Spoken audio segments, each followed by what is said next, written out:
ನಮ್ಮ ದೇಶದ ಅಸ್ಮಿತೆಗೆ, ನಮ್ಮ ಭವ್ಯವಾದಂಥ ಇತಿಹಾಸಕ್ಕೆ ಒಂದು ಮಾದರಿ ಮುಕ್ಕುಟವಾಗಿ ನಿಲ್ಲಬೇಕೋ, ಸಾಂಸ್ಕೃತಿಕ ಬಿಂದುವಾಗಿ ನಿಲ್ಲಬೇಕೋ, ಅದೇ ಬಿಂದು ಸಮಾಜದ ಸಿಂಧುವಾಗಿ ಆತ್ಮಪ್ರಜ್ಞೆಯಾಗಿ ನಮಗೆ ಆಕೃತಿಗೊಳ್ಳಬೇಕೋ, ಅಂಥ ವ್ಯಕ್ತಿಗಳು, ಶಕ್ತಿಗಳು, ನೆಲೆಗಳೇ ದುಷ್ಟ ಕಾರ್ಯಕ್ಕೆ ಇಳಿದರೆ, ಅನರ್ಥ ಕಾರ್ಯಕ್ಕೆ ಇಳಿದರೆ, ಕುಲಗೆಟ್ಟವರಾದರೆ, ಕಚ್ಚೆಹರಕರಾದರೆ ಸಮಾಜದ ಸಂಸ್ಕೃತಿಯ ಭವಿಷ್ಯದ ಕತೆ ಏನು? ಎಲ್ಲರೂ ಫೇಜಾವರರಾಗ್ಲಿಕ್ಕೆ ಸಾಧ್ಯ ಇಲ್ಲ. ಫೇಜಾವರ ರಾಜಕೀಯ ಪ್ರಜ್ಞೆ ಬೇರೆ. ಆದರೆ ಫೇಜಾವರರ ಇಡೀ ಸಾತ್ವಿಕತೆಯನ್ನು, ಅವರ ನಿಷ್ಠೆಯನ್ನು, ಮಾದರಿಯನ್ನು, ಅವರ ನಿಗ್ರಹದ ಪ್ರವೃತ್ತಿಯನ್ನು ಯಾರೂ ಪ್ರಶ್ನಿಸುವಾಗಿಲ್ಲ. ಸ್ವಾಮೀಜಿಯ ಮನಸ್ಥಿತಿ ಸರಿ ಇದ್ದಿದ್ರೆ, ಇವರ ಕಚ್ಚೆಗಟ್ಟಿದ್ದಿದ್ದರೆ, ಲಂಗೋಟಿಗಟ್ಟಿದ್ದಿದ್ದರೆ, ಅವರ ಶಿಸ್ತು ಸಂಯಮದಲ್ಲ ಚೌಕಟ್ಟಿನೊಳಗೆ ಇದ್ದಿದ್ರೆ ಯಾವ ಹನಿ ಟ್ರ್ಯಾಪಿಗೆ ಯಾರು ಯಾಕೆ ಒಳಗಾಗಬೇಕು?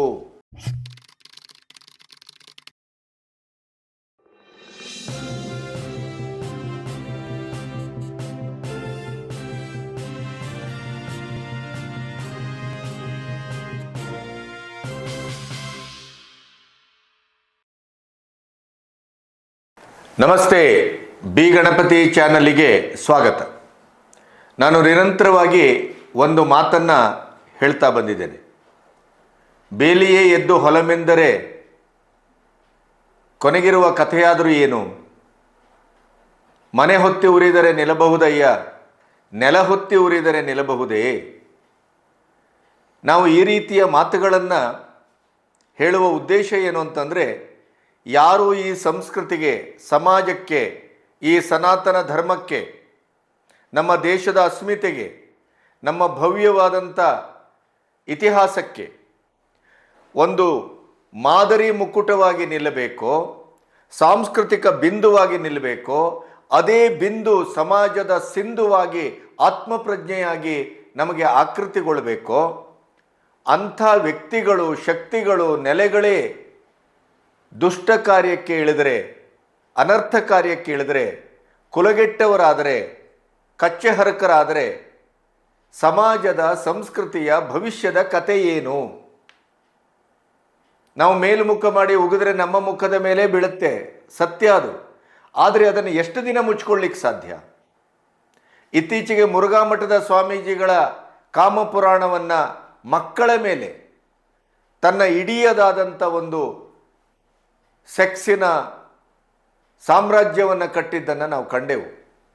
ನಮ್ಮ ನ್ಯಾಯಾಂಗ ವ್ಯವಸ್ಥೆ ಕೊನೆಗೂ ಏಕಾಂತದಲ್ಲಿ ನಡೆಯುವಂಥ ಒಂದು ಪ್ರಕ್ರಿಯೆಗೂ ಕೂಡ ಕಣ್ಣೋಟವನ್ನು, ಸಾಕ್ಷಿಯನ್ನು ಕೇಳುತ್ತೆ. ಹಾಗಾಗಿ ಕೋರ್ಟ್ನಲ್ಲಿ ಕೆಲವು ಪ್ರಕರಣಗಳು ಪ್ರಜ್ವಲ್ ರೇವಣ್ಣನ ಹಾಗೆ ಶಿಕ್ಷೆಗೆ ಅರ್ಹವಾಗುತ್ತೆ. ಇನ್ನು ಕೆಲವು ಪ್ರಕರಣಗಳು ಲಂಚ, ರುಷುವತ್ತು, ಪ್ರಭಾವ, ಸ್ಥಾನ, ಮಾನ, ಈ ಗೌರವದ ಪ್ರಜ್ಞೆಯಿಂದ ಅಲ್ಲಿ ನ್ಯಾಯವನ್ನು ಕೊಂಡುಕೊಳ್ಳುವಂಥ ಕೆಲಸವೂ ಆಗುತ್ತೆ. ಮುರುಘಾ ಮಠದ ಶ್ರೀಗಳ ಕೇಸು ಈಗಾಗಲೇ ವಿಚಾರಣೆ ನಡೀತಾ ಇದೆ. ಒಂದು ಕೇಸಲ್ಲಿ ಅವರು ಖುಲಾಸೆ ಆಗಿದ್ದಾರೆ, ಇನ್ನೊಂದು ಕೇಸಲ್ಲಿ ಸಿಕ್ಕಾಕ್ಕೊಂಡಿದ್ದಾರೆ. ತನ್ನ 2 ಮಕ್ಕಳನ್ನು, ಹಸುಗೂಸುಗಳನ್ನು ಇದೇ ಮಠದ ಈ ನೀಚ ಸ್ವಾಮಿ ಹುರಿದು ಮುಕ್ಕಿ ಅವರ ಬದುಕನ್ನು ನಾಶ ಮಾಡದ ಅಂತ ಅವರ ತಾಯಿ ಮಾಧ್ಯಮದಲ್ಲಿ ಮಾತಾಡಿದ್ದಾರೆ. ಅಂದರೆ ಒಂದು ಪೀಠದ, ಒಂದು ಸ್ವಾಮೀಜಿಯ ಆ ಇಡೀ ನಂಬಿಕೆಯ ನೆಲೆ ಕಲುಷಿತಗೊಂಡಾಗ ಸಮಾಜ ಮತ್ತು ಸಾಮಾಜಿಕವಾದಂಥ ಧರ್ಮ ಪ್ರಜ್ಞೆ ಎಷ್ಟರ ಮಟ್ಟಿಗೆ ಅದು ಅಲ್ಲೋಲ ಕಲ್ಲೋಲ ಆಗುತ್ತೆ, ಹಳಿ ತಪ್ಪತ್ತೆ, ನೆಲ ತಪ್ಪತ್ತೆ ಅನ್ನೋದಕ್ಕೆ ಇವತ್ತಿನ ಮಠಮಾನ್ಯಗಳ ಒಟ್ಟು ಪ್ರವೃತ್ತಿ, ಅವರ ಕಾರ್ಯಭಾರ, ಅವರ ಆಸಕ್ತಿ, ವಿಷಯಾಸಕ್ತಿ, ಕಾಮಾಸಕ್ತಿ ಇವೆಲ್ಲವೂ ಇವತ್ತು ಸಮಾಜಕ್ಕೆ ಅತ್ಯಂತ ದುಷ್ಟ ಮತ್ತು ಅತ್ಯಂತ ಪಾಪ ಪ್ರಜ್ಞೆಯ ಭವಿಷ್ಯವನ್ನು ಹಡಿತಾ ಇದೆ. ಪ್ರತಿಯೊಂದು ಮಠಗಳು ಇವತ್ತು ರಾಜಕೀಯವಾಗಿ ಸಂಪೂರ್ಣವಾಗಿ ತೊಡಗಿಕೊಂಡಿದ್ದಾವೆ. ಎಲ್ಲೋ ಒಂದು 10-20% ತಮ್ಮದೇ ಆದಂಥ ಆಧ್ಯಾತ್ಮ, ತಮ್ಮದೇ ಆದಂಥ ತಪಸ್ಸು, ತಮ್ಮದೇ ಆದಂಥ ಶೀಲ, ತಮ್ಮದೇ ಆದಂಥ ಧರ್ಮ ಜಾಗೃತಿ, ಸಮಾಜದಲ್ಲಿ ಒಂದು ಧಾರ್ಮಿಕವಾದಂಥ ಮತ್ತು ಸಾಂಸ್ಕೃತಿಕವಾದಂಥ ಆಧ್ಯಾತ್ಮಿಕವಾದಂಥ ಹರಿವನ್ನು ಅಂತರ್ಗತವಾಗಿ ಹರಿಸುವ ಕೆಲಸದಲ್ಲಿ ನಿಷ್ಣಾತರಾಗಿ ನಿರತರಾಗಿದ್ದಾರೆ, ಒಪ್ಪುತ್ತೇನೆ ನಾನು. ಆದರೆ ಇವತ್ತು ಸಾಮಾಜಿಕವಾಗಿ ಕಾಣಿಸ್ಕೊಳ್ಳುವಂಥ ಪಿಡುಗು ಏನು? ಅತ್ಯಂತ ಭ್ರಷ್ಟಾಚಾರವನ್ನು ಮಿಗಿಲಾಗಿಸುವಂಥ ನಮ್ಮ ಇಡೀದಾದಂಥ ಒಂದು ಸಂಸ್ಕೃತಿ ಪ್ರಜ್ಞೆಯನ್ನು, ವ್ಯಕ್ತಿತ್ವದ ಪ್ರಜ್ಞೆಯನ್ನು ಎಲ್ಲವನ್ನೂ ಮೂರಾಬಟ್ಟೆ ಮಾಡುವಂಥ ಒಂದು ಸ್ಥಿತಿ ಎಲ್ಲಿಂದ ಆಗ್ತಾ ಇದೆ ಅಂದರೆ ಮಠಮಾನ್ಯಗಳಿಂದ ಆಗ್ತದೆ. ಈ ಸಮಾಜಕ್ಕೆ ಮಠಮಾನ್ಯಗಳು ಯಾಕೆ ಬೇಕು? ಅದು ಸತ್ಸಂಪ್ರದಾಯವನ್ನು, ಸತ್ಸಂಸ್ಕೃತಿಯನ್ನು, ಧರ್ಮ ಸಂಸ್ಕೃತಿಯನ್ನು, ಅಸ್ಮಿತೆಗಳನ್ನು, ನಮ್ಮ ದೇಶೀಯ ಇಡೀದಾದಂಥ ಜ್ಞಾನದ ಪರಂಪರೆಯನ್ನು ತಲೆಯಿಂದ ತಲೆಗೆ, ಕಾಲದಿಂದ ಕಾಲಕ್ಕೆ ಅದನ್ನು ಮುನ್ನಡೆಸುವಂಥ ಒಂದು ಸಾಂಸ್ಕೃತಿಕ ಬೀರುಗಳವು. ನೀವು ಅಲ್ಲಿಗೆ ಹೋಗಬೇಕೋ, ಆ ಪೀಠವನ್ನು ಏರಬೇಕೋ, ಮಠದ ಸನ್ಯಾಸಿಗಳಾಗಿಯೋ ಸ್ವಾಮೀಜಿಗಳಾಗಿ ನೀವಲ್ಲಿ ಕೆಲಸ ಮಾಡ್ತಿರೋ, ನೀವು ಈ ಲೌಕಿಕವಾದಂಥ ಜಗತ್ತು ನಿಮ್ಮಿಂದ ಯಾವ ಶಿಷ್ಟಾಚಾರವನ್ನು, ಶಿಸ್ತನ್ನು, ಸಂಯಮವನ್ನು, ಮಾದರಿಯನ್ನು ನಿರೀಕ್ಷಿಸ್ತದೋ ಅಂಥ ಒಂದು ಸ್ಥಿತಿಗೆ ಒಗ್ಗಿಕೊಳ್ಳಿಕ್ಕೆ ಸಾಧ್ಯವಾದರೆ ಹೋಗಿ. ಇಲ್ಲದೇ ಇದ್ದರೆ ನಿಮ್ಮನ್ನು ಯಾರು ಹೋಗಿ ಅಂತ ಹೇಳಿದ್ದಾರೆ? ಯಾರು ನಿಮ್ಮನ್ನು ಶಿಕ್ಷಾರ್ಹವಾಗಿ ನುಗ್ಗಿ ತಲೆ ಹಿಡಿದು ತಗೊಂಡೋಗಿ ಅಲ್ಲಿ ಕೂಡಿಸ್ತಾರ? ಆ ರೀತಿಯ ಒಂದು ಪರಂಪರೆ ಬಾಲಸನ್ಯಾಸದ್ದು ಅನ್ನುವ ಕಾರಣಕ್ಕಾಗಿ ಬಾಲಸನ್ಯಾಸವನ್ನು ಈ ಸಮಾಜ ಆಂಶಿಕವಾಗಿ ವಿರೋಧಿಸ್ತಾ ಇದೆ. ಉತ್ತರಾದಿ ಮಠದ ಸ್ವಾಮೀಜಿಗಳ ಪೀಠಾರೋಹಣ ಮತ್ತು ದೀಕ್ಷೆಯೇ ಸರಿಯಾದದ್ದೇನೋ ಅನ್ನುವಂಥ ಹಂತಕ್ಕೆ ಬಂದು ನಿಂತಿದೆ. ಎಲ್ಲರೂ ಫೇಜಾವರರಾಗ್ಲಿಕ್ಕೆ ಸಾಧ್ಯ ಇಲ್ಲ. ಫೇಜಾವರರ ರಾಜಕೀಯ ಪ್ರಜ್ಞೆ ಬೇರೆ. ಆದರೆ ಫೇಜಾವರರ ಇಡೀ ಸಾತ್ವಿಕತೆಯನ್ನು, ಅವರ ನಿಷ್ಠೆಯನ್ನು, ಮಾದರಿಯನ್ನು, ಅವರ ನಿಗ್ರಹದ ಪ್ರವೃತ್ತಿಯನ್ನು ಯಾರೂ ಪ್ರಶ್ನಿಸುವಾಗಿಲ್ಲ. ಹಾಗಾಗಿ ನಮ್ಮಲ್ಲಿ ಇವತ್ತು ಮಠಗಳೆಲ್ಲವೂ ಕಲುಷಿತಗೊಳ್ತಾ ಇದೆ. ಅದಕ್ಕೊಂದು ದುರಂತದ ದುಷ್ಟ ಉದಾಹರಣೆ ಇವತ್ತು ನಿಮ್ಮ ಮುಂದೆ ಇಡಲಿಕ್ಕೆ ನಾನು ಇಲ್ಲಿ ಕೂತಿದ್ದೇನೆ. ವೀಕ್ಷಕರಲ್ಲಿ ಒಂದು ಮನವಿ. ನನ್ನ ಚಾನಲಿನ ಆರ್ಥಿಕ ಸುಭದ್ರತೆಗಾಗಿ, ಸ್ವತಂತ್ರ ಪತ್ರಿಕೋದ್ಯಮದ ಉಳಿವಿಗಾಗಿ ನೀವು ನನಗೆ ಆರ್ಥಿಕ ಸಹಾಯ ಮಾಡುವವರು ಇಲ್ಲಿ ನನ್ನ ನಂಬರ್ ಇದೆ, QR ಕೋಡ್ ಇದೆ, ಮತ್ತು ನನ್ನ ಅಕೌಂಟ್ ನಂಬರ್ ಇದೆ. ಆ ಮೂಲಕ ನೀವು ಈ ಚಾನಲನ್ನು ಉಳಿಸುವಿಕೆಗಾಗಿ ನೀವು ನನಗೆ ಆರ್ಥಿಕ ಚೈತನ್ಯವನ್ನು ನೀಡ್ತೀರಿ ಅಂತ ನಾನು ನಂಬಿದ್ದೇನೆ. ನೋಡಿ, ಒಂದು ಸ್ವಾಮೀಜಿಯ ಕಾಮಪುರಾಣ ಈಗ ಮತ್ತೆ ಹೊರಗೆ ಬಂದಿದೆ. ಉತ್ತರ ಕರ್ನಾಟಕದ ಒಂದು ಬಹಳ ದೊಡ್ಡ ಶಕ್ತಿಪೀಠ, 2 ಶಾಖೆಗಳನ್ನು ಹೊಂದಿದೆ. ಅದು ಮಹಾನ್ ಪ್ರಖ್ಯಾತಿಯನ್ನು ಹೊಂದಿದಂಥ ಸ್ವಾಮೀಜಿ ತನ್ನ ಮಠದ ಆವರಣದಲ್ಲಿ, ಪೀಠದಲ್ಲಿ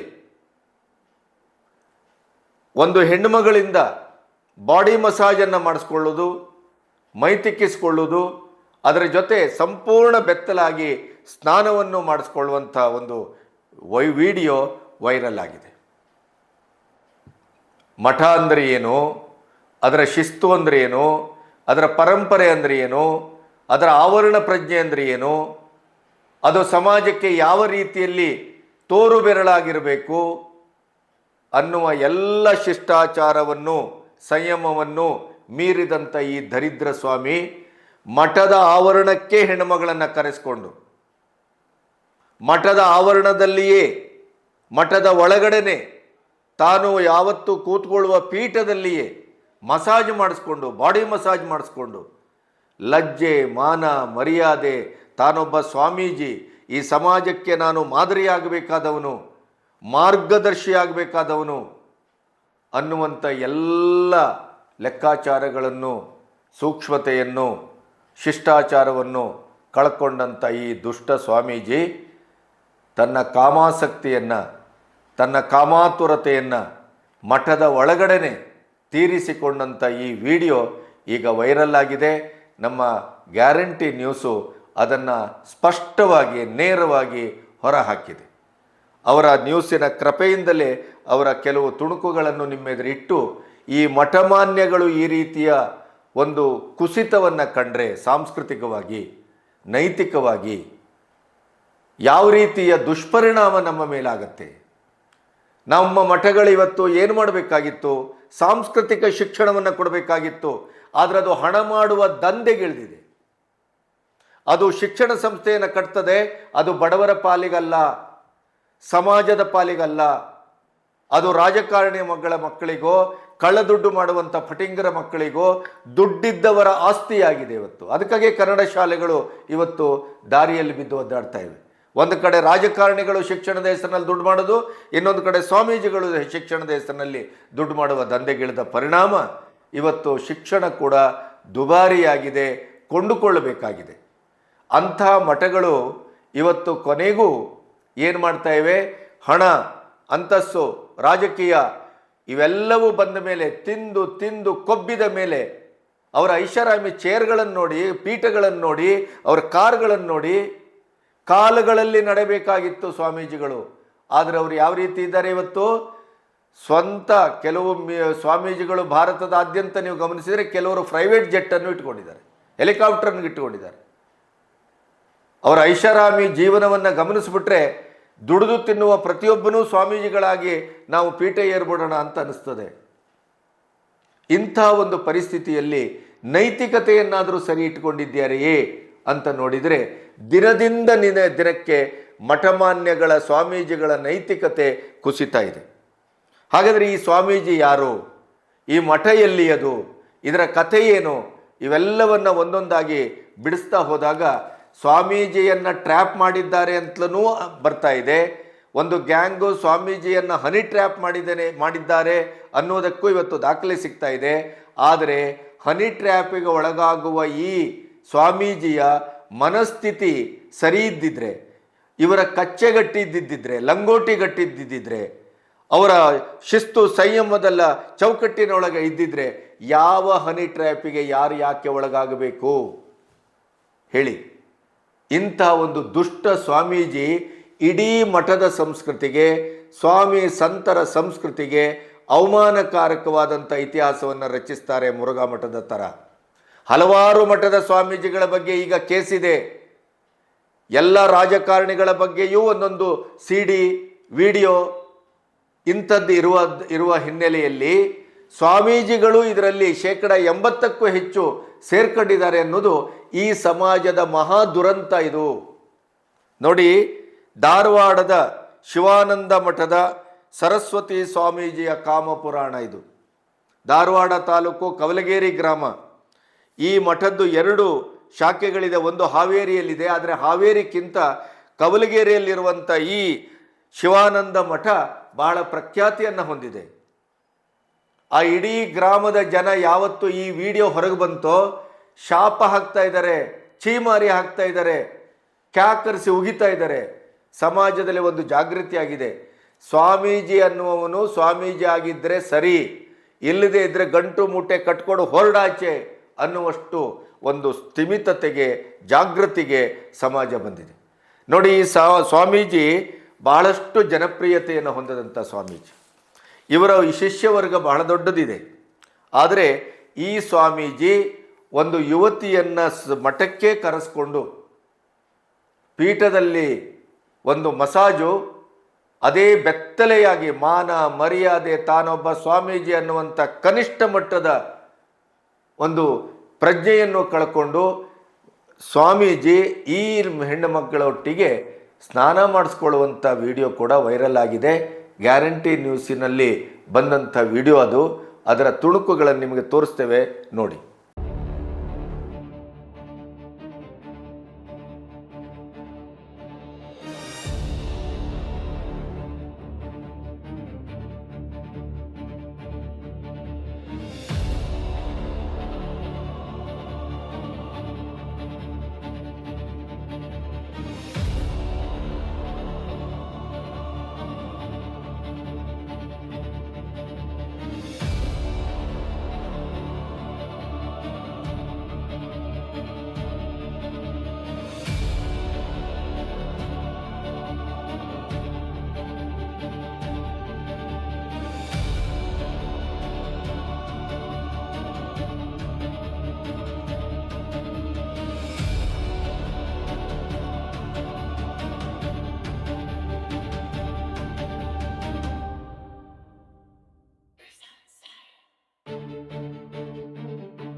ನೋಡಿದ್ರಲ್ಲ, ಎಂಥ ಅಸಹ್ಯರಿದು, ಎಂಥ ಅಸಹ್ಯ.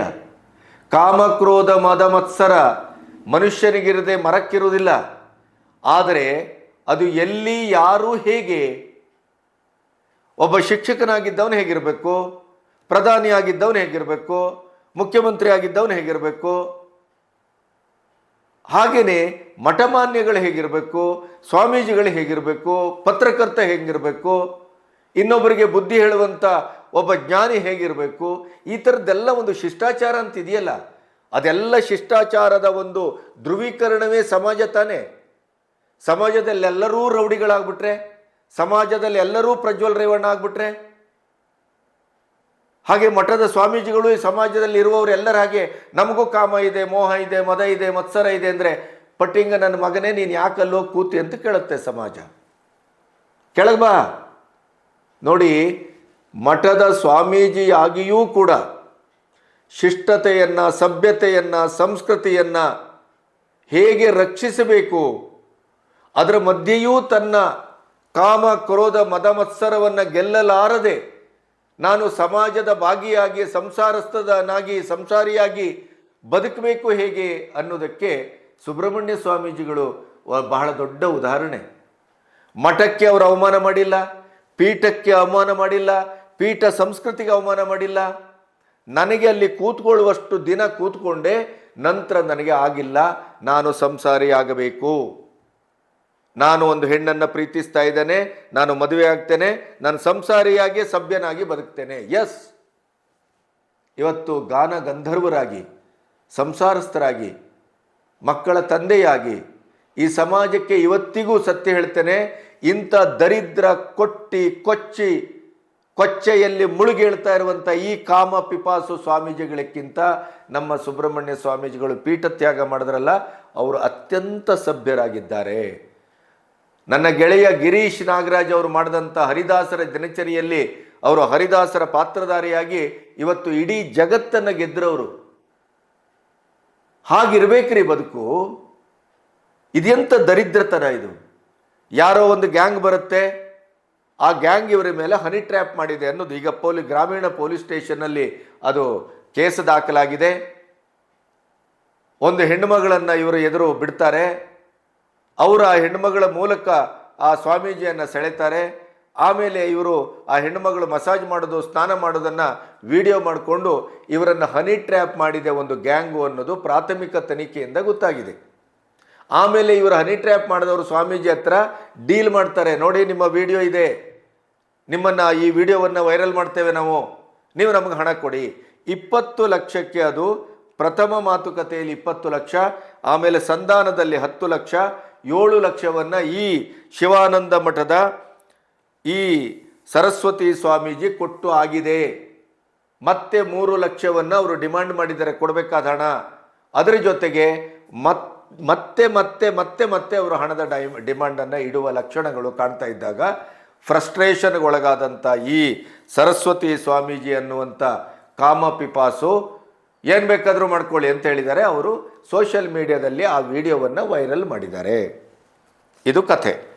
ಪ್ರಶ್ನೆ ಇರಬಹುದು ನೀವೀಗ, ಅವರು ಹನಿ ಟ್ರ್ಯಾಪ್ ಮಾಡಿದ್ದಾರೆ, ಹನಿ ಟ್ರ್ಯಾಪ್ಗೆ ಸ್ವಾಮೀಜಿ ಒಳಗಾಗಿದ್ದಾರೆ. ಯಾಕೆ ಒಳಗಾಗಬೇಕಿತ್ತು? ಇವರ ಲಂಗೋಟಿ ಭದ್ರವಾಗಿದ್ದರೆ, ತಾನು ಸ್ವಾಮೀಜಿ ಅನ್ನುವಂಥ ಪ್ರಜ್ಞೆ ಇದ್ದಿದ್ರೆ, ತಾನು ಈ ಮಾಡಬಹುದಾದ ಕೆಲಸ, ಮಾಡಬಾರದಾದ ಕೆಲಸ ಅಂತ ಒಂದು ಅವ್ಯಕ್ತವಾದಂಥ ಒಂದು ಲೈನ್ ಇದೆ ನನ್ನ ಬದುಕಿಗೆ. ಸಮಾಜದಲ್ಲಿ ನನ್ನ ಶಿಷ್ಯರಿದ್ದಾರೆ, ನಾನು ಪ್ರವಚನ ಮಾಡ್ತೇನೆ, ಈ ಸಮಾಜಕ್ಕೆ ಸಾಂಸ್ಕೃತಿಕವಾದಂಥ ಒಂದು ಗುರು ನಾನು. ಆ ಗುರು ಸ್ಥಾನದಲ್ಲಿ ನಿಂತವನು ಏನನ್ನ ಮಾಡಬೇಕು, ಏನನ್ನ ಮಾಡಬಾರ್ದು ಅನ್ನುವಂಥ ಪ್ರಜ್ಞೆ ಇದ್ದರೆ ಯಾವುದೇ ಹನಿ ಟ್ರ್ಯಾಪ್ ಆಗಲಿ, ಯಾವ ಟ್ರ್ಯಾಪ್ ಬೇಕಾದ್ರೂ ಆಗಲ್ರಿ, ಅದನ್ನು ಎದುರಿಸಿ ನಿಂತವರೇನು ಇಲ್ವ ಇಲ್ಲಿ ಸಮಾಜದಲ್ಲಿ? ಇವರ ಈ ದೌರ್ಬಲ್ಯಕ್ಕೆ, ಇವರ ಕಚ್ಚೆ ಹರಕತನಕ್ಕೆ, ಇವರ ಕಾಮ ಪಿಪಾಸುತನಕ್ಕೆ ಅದನ್ನು ಎಲ್ಲ ಸ್ಟಡಿ ಮಾಡಿದಂಥ ಈ ಗ್ಯಾಂಗು ಹೆಣ್ಮಗಳನ್ನು ಬಿಟ್ಟಿದ್ದಾರೆ. ಅಲ್ಲಿ ಮಸಾಜು ಆಗಿದೆ, ಇನ್ನೇನಾಗಿದೆಯೋ ಗೊತ್ತಿಲ್ಲ. ವಿಡಿಯೋದಲ್ಲಿ ಮಸಾಜು ಸ್ನಾನ ದಟ್ಟವಾಗಿ ಕಾಣಿಸ್ತಾ ಇದೆ. ಆ ವಿಡಿಯೋವನ್ನು ಇಟ್ಟುಕೊಂಡು ಇವರು ಬ್ಲ್ಯಾಕ್ ಮೇಲ್ ಮಾಡಿದ್ದಾರೆ. ಬ್ಲ್ಯಾಕ್ ಮೇಲ್ ಮಾಡಿದವರು ಅಪರಾಧಿಗಳಿರ್ಬೋದು, ಆದರೆ ಬ್ಲ್ಯಾಕ್ ಮೇಲ್ಗೆ ಒಳಗಾದಂಥ ಸ್ವಾಮೀಜಿಯ ಮನೋಸ್ಥಿತಿ ಅವನ ಮನೋದೌರ್ಬಲ್ಯ, ಅವನ ನಡತೆಗೆಟ್ಟತನ, ಅದು ಕೂಡ ಅದೇ ಇಲ್ಲಿ ಬಹಳ ಮುಖ್ಯ ಅಂತ ನಾನು ಭಾವಿಸ್ತೇನೆ. ಇದು ಇವತ್ತು ವೈರಲ್ ಆದ ವಿಡಿಯೋ. ಆದರೆ ಇದೇ ದರಿದ್ರ ಸ್ವಾಮೀಜಿ ಇನ್ನು ಮಠಕ್ಕೆ ಬರುವಂಥ ಹೆಣ್ಮಕ್ಕಳೊಟ್ಟಿಗೆ ಅಥವಾ ಅವರ ಇಡೀ ಸುದೀರ್ಘವಾದಂಥ ಮಠದ ಜೀವನದಲ್ಲಿ ಇನ್ನೆಷ್ಟು ಇಂಥ ಕಾಮಪುರಾಣಗಳು ಇದೆಯೋ ದೇವರಿಗೆ ಗೊತ್ತು. ನಮ್ಮ ಸಮಾಜಕ್ಕೆ ಇವರೆಲ್ಲರೂ ಒಂದು ರುದ್ರ ರುಗ್ಣ ರೋಗಗ್ರಸ್ತ ವ್ಯಕ್ತಿಗಳು. ಖಂಡಿತವಾಗಿ ನಮ್ಮ ಸಮಾಜ ಯಾವತ್ತೂ ಎಚ್ಚೆತ್ತು ಈ ಕಾವಿಗೆ ಹೋಗಿ ತಲೆಗೆ ಕೊಡುವ, ಕಾವಿಗೆ ಹೋಗಿ ಕಾಲಿಗೆ ಬೀಳುವ, ಅವರ ಪಾದಪೂಜೆ ಮಾಡುವ ಮತ್ತು ಅವರು ಹೇಳಿದ್ದೆಲ್ಲವನ್ನೂ ಶಿರಸಾವಹಿಸಿ ಮುಗ್ಧತೆಯೋ ದಡ್ಡತನವೋ ನಮ್ಮ ಒಂದು ಮತಿಭ್ರಮಿತವೋ ಗೊತ್ತಿಲ್ಲ, ನಾವು ಯಾವುದಕ್ಕಾದರೂ ಪ್ರಶ್ನಿಸ್ತೇವೆ. ಈ ಮಠಮಾನ್ಯಗಳು, ಸ್ವಾಮೀಜಿಗಳು, ಕಾವಿಗಳು ಬಂದ ತಕ್ಷಣ ನಾವು ಕಾಲಿಗೆ ಬಿದ್ದು ಅವರ ದರಿದ್ರ ಕೈಯಿನಲ್ಲಿ ತೀರ್ಥ ಪ್ರಸಾದವನ್ನು ತೆಗೆದುಕೊಳ್ತೇವೆ. ಇದರ ಅರ್ಥ 100% ಸ್ವಾಮೀಜಿಗಳಿಗೆ ನಾನು ಬೈತಾ ಇದ್ದೇನೆ ಅಂತ ಭಾವಿಸಬೇಡಿ. ಇವತ್ತಿನ ಮಠಮಾನ್ಯಗಳ ಪರಿಸ್ಥಿತಿ ಹಾಗಾಗಿದೆ. ರಾಜಕೀಯ ದಾಹ, ಹಣದಾಹ, ದೇಹದ ದಾಹ, ಎಲ್ಲ ದಾಹಗಳನ್ನು, ಎಲ್ಲ ಅರಿಷಡ್ ವೈರಿಗಳನ್ನು ಮೀರಿ ಸಾತ್ವಿಕರಾಗಿ ಈ ಸಮಾಜವನ್ನು ಸಾತ್ವಿಕತೆಯ ಎಡೆಗೆ ಕೊಂಡೊಯ್ಯುವಂಥ ಒಂದು ಅದ್ವೈರ್ಯವನ್ನು ವಹಿಸಿದಂಥ ಈ ಗುರುಪೀಠಗಳೇ ಇಂಥ ಕಾಮಪುರಾಣದ ಪೀಠಗಳಾದರೆ ಸಮಾಜದ ಗತಿಯೇನು ಅನ್ನೋದು ನನ್ನ ಪ್ರಶ್ನೆ. ಸನಾತನ ಧರ್ಮದ ಗತಿಯೇನು ಅನ್ನೋದು ನನ್ನ ಪ್ರಶ್ನೆ. ಹಿಂದೂ ಧರ್ಮದ ಗತಿಯೇನು ಅನ್ನೋದು ನನ್ನ ಪ್ರಶ್ನೆ. ನಮ್ಮ ಸ್ವಾಮೀಜಿಗಳು, ನಮ್ಮ ಮಠಮಾನ್ಯಗಳು, ನಮ್ಮ ಶ್ರದ್ಧಾ ಕೇಂದ್ರಗಳು, ನಮ್ಮ ಆರಾಧನಾ ಸಂಸ್ಕೃತಿಯ ನೆಲೆಗಳು ಈ ರೀತಿ ಲುಚ್ಚಾಗಿರಿಗೆ ಇಳಿದ್ರೆ ಕ್ಯಾಕರಿಸಿ ತೂ ಅಂತ ಆ ಗ್ರಾಮದ ಜನ ಇವತ್ತು ಸ್ವಾಮೀಜಿಗಳಿಗೆ ಚಪ್ಪಲಿಯನ್ನು ಹೊಡೆದು ಬಾಕಿ. ಕವಲಗೇರಿ ಗ್ರಾಮಸ್ಥರು ಅಷ್ಟು ಕ್ರುದ್ಧರಾಗಿದ್ದಾರೆ. ಅವರ ಮುಗ್ಧತೆಯ ಮೇಲೆ ಪ್ರಹಾರ ಆಗಿದೆ, ಅವರ ನಂಬಿಕೆಯ ದ್ರೋಹ ಆಗಿದೆ. ಇಂಥ ದರಿದ್ರ ಸ್ವಾಮೀಜಿಗಳಿಗೆ ಕಠಿಣ ಶಿಕ್ಷೆ ಆಗಬೇಕು. ಇಂಥ ದರಿದ್ರ ಸ್ವಾಮೀಜಿಗಳನ್ನು ತಕ್ಷಣ ಪೀಠದಿಂದ ಕಿತ್ತು ಒಗೆಯಬೇಕು. ಇಲ್ಲದೇ ಇದ್ದರೆ ಆ ಒಂದು ರುಗ್ಣತೆ ಅದು ಸಾಮಾಜಿಕ ರುಗ್ಣತೆ ಆಗ್ತದೆ. ಇದೊಂದು ರೀತಿಯಲ್ಲಿ ಒಂದು ಸಾಂಕ್ರಾಮಿಕ ರೋಗ. ಇದು ಪ್ರತಿಯೊಂದು ಮಠದ ಮಾನ್ಯಗಳಿಗಿದು ಅಂಟುತ್ತಾ ಇದೆ ನಿಧಾನವಾಗಿ. ಹಾಗಾಗಿ ಈ ಬಗ್ಗೆ ಸಮಾಜ ಎಚ್ಚರಗೊಳ್ಳಬೇಕು. ಮತ್ತು ಸನಾತನಿಗಳು ಈ ಮಠದ ಶುದ್ಧೀಕರಣಕ್ಕೂ ಕೂಡ ಒಗ್ಗಟ್ಟಾಗಿ ಕೆಲಸ ಮಾಡಬೇಕಾದಂಥ ಅನಿವಾರ್ಯತೆ ಇದೆಯೇನೋ ಅಂತ ಅನ್ನಿಸ್ತಾ ಇದೆ. ಈ ದರಿದ್ರ ಸ್ವಾಮೀಜಿಗೆ ಒಂದು ಸಮಾಜ ಯಾವತ್ತೂ ಇದನ್ನು ಕ್ಷಮಿಸಬಾರ್ದು, ಇದನ್ನು ಒಗ್ಗಿಕೊಳ್ಳಬಾರ್ದು. ಇದನ್ನು ಧಿಕ್ಕಾರ ಅಂತ ಕೂಗಿ ಅದನ್ನು ಪ್ರತಿಭಟಿಸಿ ದೊಡ್ಡ ದೊಂಬಿ ಮಾಡಬೇಕು ಅಂತ ಅರ್ಥ ಅಲ್ಲ. ಆದರೆ ಅವರನ್ನು ಈ ಮಠದ ಪೀಠದಿಂದ ಹೊರಗೆ ಹಾಕುವ ಮೂಲಕ ಅದರ ಶುದ್ಧೀಕರಣವನ್ನು ಮಾಡಬೇಕು. ನಮಸ್ತೆ.